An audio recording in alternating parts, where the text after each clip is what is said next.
There is a near infinite amount of solar systems in our universe, each one containing its own unique set of planets and moons. But is it possible to build one of these systems entirely in Minecraft? Well, to answer this question, I would have to find a solar system to build, and what better way to do so than exploring the entire universe?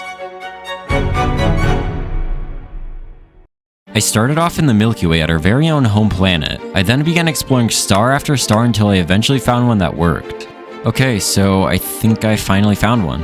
The interesting thing about this solar system is that there's actually 5 different stars, making it a quintuple star system. The only question I have now is, where should I start? Oh my god, is this too big? I started off by replacing the red wool entirely with sea lanterns before eventually adding thin layers of glass paints to act as a sort of stellar atmosphere. With the basic atmosphere of my new star now complete, I moved on to something that would change the look of it entirely: sunspots. They can appear on stars due to changes in the magnetic field, and while the ones that I'm building right now might not look that big, just know that each one of them is about the same size as their own planet. I continued placing the spots all around the star until I eventually had around 50. So I guess the next logical step would be to add solar flares. Before adding the solar flares, I recolored the entire surface of the star using some of the brightest blocks in Minecraft. The ones that I'm building right now covered the entire star, which finally made it completed.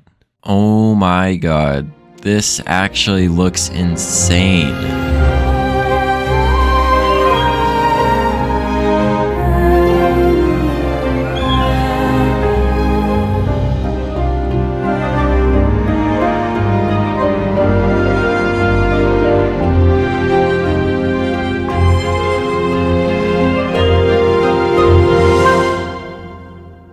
I have to do this 4 more times.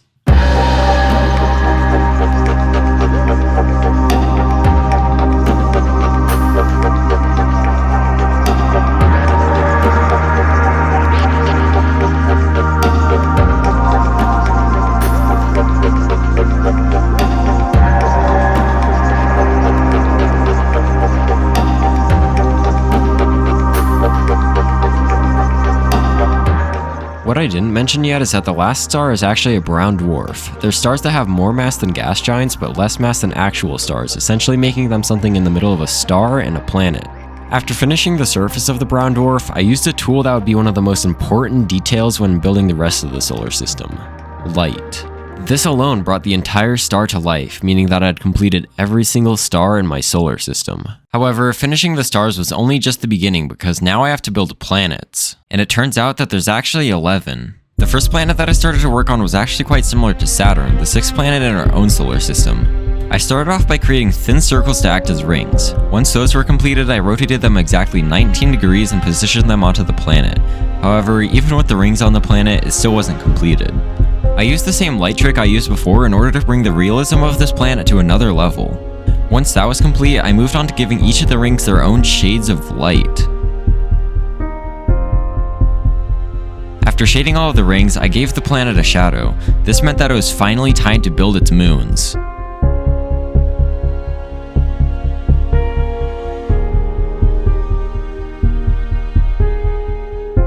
And after all that, my first planet was complete. Now that I had the first planet complete, I only had 10 remaining, so I guess let's move on to the next one. The second planet was also a gas giant, being even bigger than the first one. This one, however, didn't have any rings, which made it a little bit easier to build.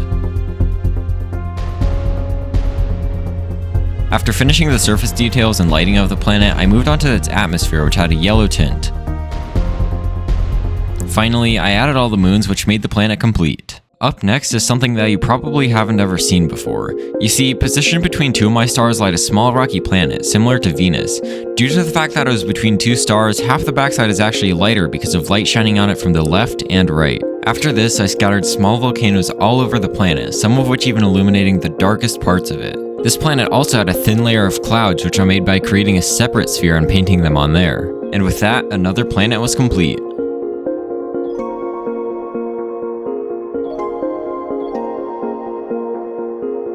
Something I've noticed with all the planets so far is that the atmospheres aren't really that difficult to make. On the other hand, the actual coloring and texturing of the planet is much more difficult. If I were to mess anything up, the colors would be completely off. The atmosphere and lighting on this planet actually made it look so much better. Also, with this planet done, I had finished building all of the planets orbiting around my first star. Up next was another rocky planet, except this time it had almost no atmosphere. Also, it was covered with these little white spots. I'm not exactly sure what they are, so if anyone knows, leave a comment down below telling me what they might be. Anyways, to make this planet a little bit easier to build, I made a small block palette on top of it. This would greatly help me in the future when it came down to building some of the more complex planets like the ones that have rings. To complete this planet, I painted the outside with the light, and it was done.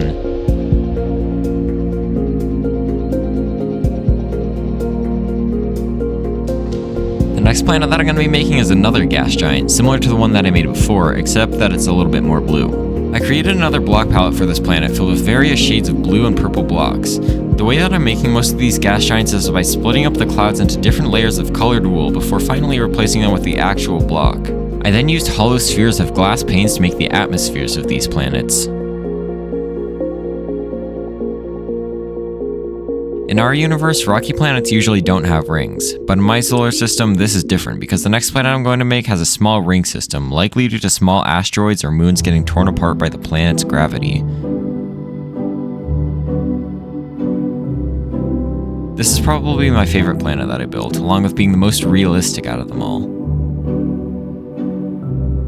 Next was another gas giant. This planet, along with a few others, is actually bigger than the brown dwarf that I built earlier, which really shows how big some of these planets can really get to be. Also, it has like 25 moons, which are represented by these little tiny dots right here. Once that planet was complete, I moved on to another ringed planet. This was the third to last planet in my solar system, meaning that I was almost entirely done with everything.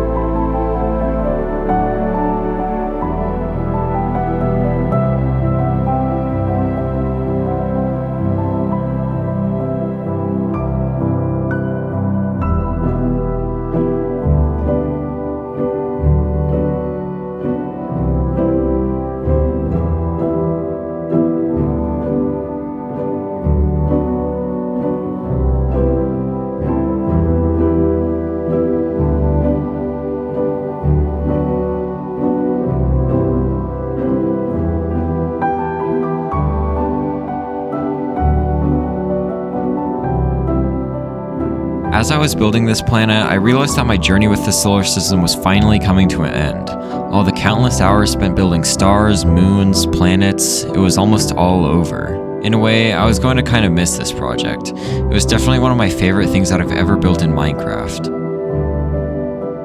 I finished the planet by painting the light onto it before moving on to my final planet. The final planet was a rocky planet.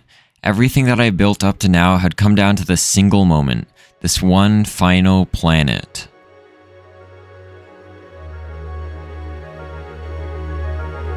It was small, so it didn't take me long. So after 13 minutes, I'd finished building a solar system in Minecraft.